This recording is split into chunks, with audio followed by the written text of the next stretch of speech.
여러분에게 제주는 어떤 풍경으로 기억되나요? 각자의 경험마다 마음에 남은 장소들이 있을 겁니다. 그 중에서도 이것, 까만 돌들을 차곡차곡 쌓아 올려 만든 돌담은 제주의 바람이 빚은 풍경입니다. 제주는 예부터 바람이 많이 부는 섬이었습니다. 바다에서 불어오는 바람에 풀과 나무가 모두 소금기에 절여졌기 때문에 담을 쌓아 바람을 막아야만 겨우 농사를 지을 수 있었죠. 척박했던 제주의 삶에서 바람은 자주 원망의 대상이 되었습니다. 그런데 최근 제주에서 바람은 정반대의 대접을 받고 있습니다. 해안을 따라 세워진 하얗고 거대한 바람개비들은 바람의 힘으로 전기를 만들어내는 풍력발전기입니다. 바람을 비롯해 햇빛, 물, 지열 등의 에너지는 시간이 지나면 자연적으로 보충된다고 해서 재생에너지라고 하는데요.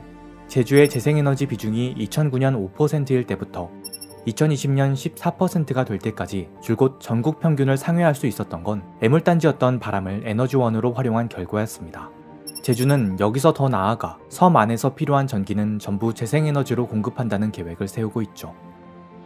그런데요, 요즘 제주의 풍력발전기들이 좀 이상합니다. 여기 이 발전기를 주목해보세요. 다른 것들은 다 돌아가고 있는데 홀로 멈춰 있습니다. 왜 많은 돈을 들여 애써 건설한 풍력발전기를 이렇게 놀려두고 있는 걸까요?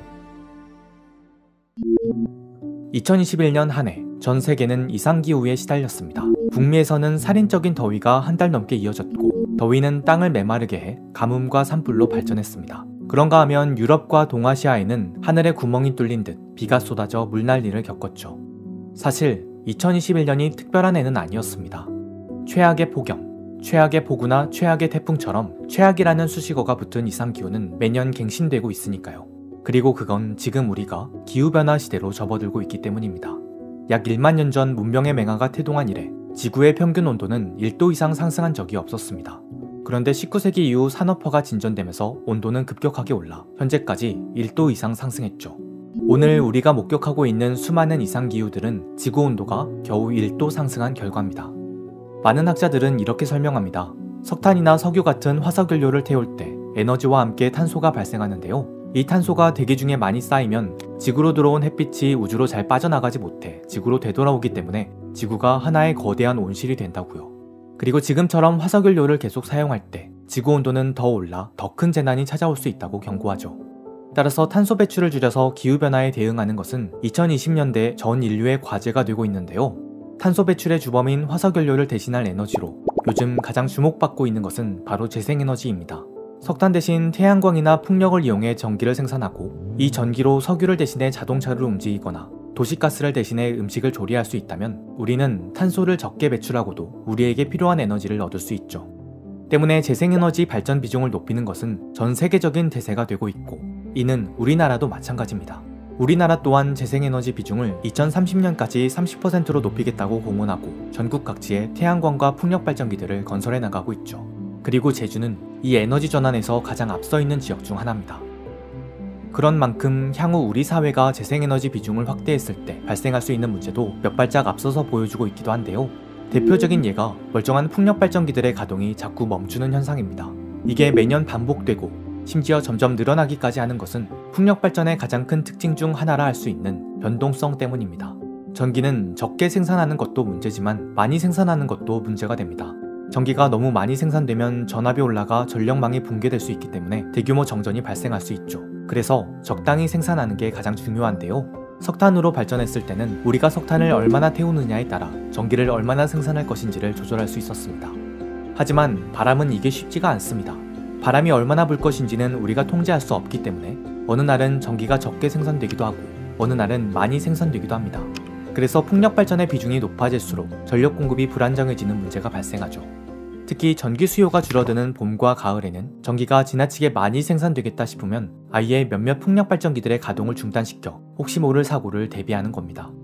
이것이 바로 지금 제주의 풍력발전기들이 자꾸 멈추는 이유입니다. 발전을 중단하는 데 따른 금전적 손실은 풍력발전 사업자들에게 고스란히 되돌아가고 있죠. 사실 이러한 변동성 문제는 다른 재생에너지들에게서도 공통적으로 나타나는 문제입니다. 일조량이나 물의 흐름, 지열도 우리가 통제할 수는 없으니까요. 그리고 이것은 현재 우리가 처한 딜레마입니다. 기후변화를 막으려면 더 많은 재생에너지가 필요하다는 사실에는 의심의 여지가 없습니다. 하지만 재생에너지를 확대하면 전력 공급이 불안정해지는 문제가 발생하죠. 전기를 안정적으로 공급하는 것 또한 중요한 문제입니다. 그래서 재생에너지로 발전을 하면서도 안정성 때문에 석탄발전소를 계속 가동해야만 하는 코미디 같은 상황이 벌어지기도 하죠. 우리는 어떻게 해야 할까요? 재생에너지 비중을 계속 확대해도 좋은 걸까요? 아니면 전력계통이 불안정해지는 것을 막기 위해 재생에너지로의 전환을 재검토해봐야 할까요? 먼저 우리는 이렇게 질문해봐야 하는 게 아닐까요?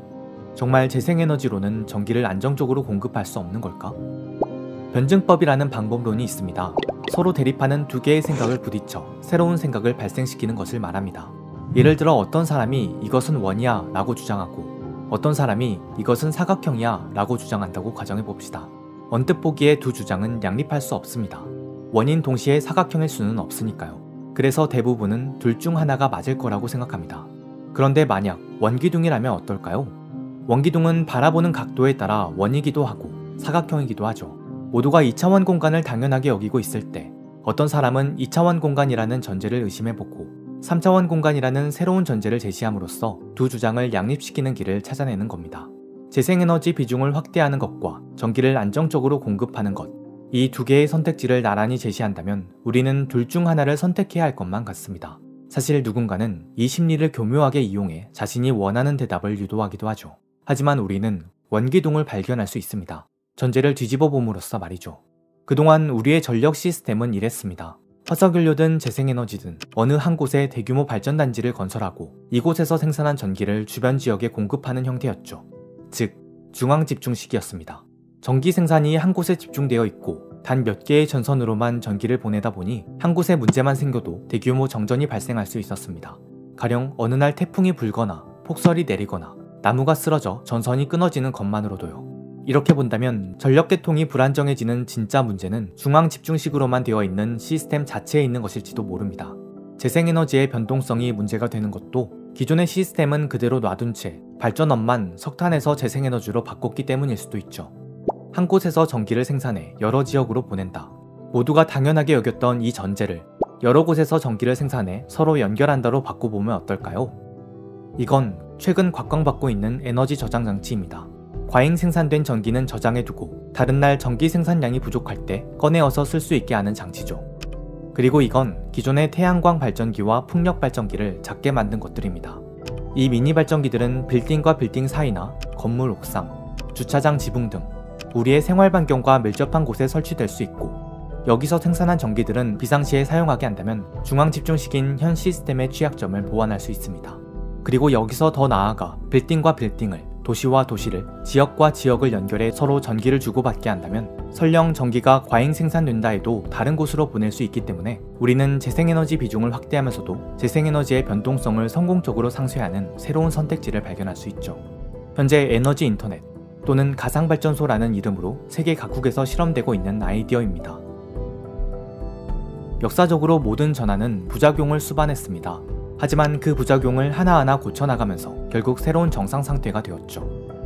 재생에너지로의 전환도 그럴 겁니다. 기후변화가 인류의 가장 큰 위험이라는 사실을 자각한다면 지금 우리에게는 문제를 해결할 좀 더 담대한 상상력이 필요합니다.